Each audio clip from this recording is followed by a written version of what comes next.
Hello friends! As you know, drinking natural homemade mixtures is one of the best ways to lose weight.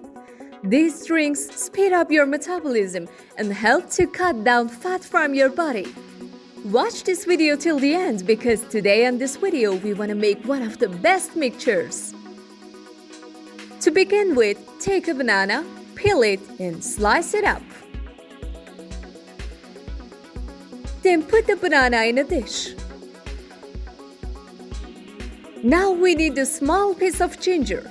Chop the ginger and add it to the dish. Then add a teaspoon of coffee powder and some water to the ingredients and blend them all together. Finally, add a teaspoon of lemon juice and as simple as that, our weight loss drink is ready.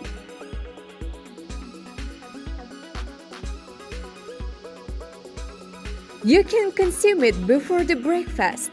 For a better result, we suggest you to consume these mixtures for 10 days in a row and surprised by the changes in your body.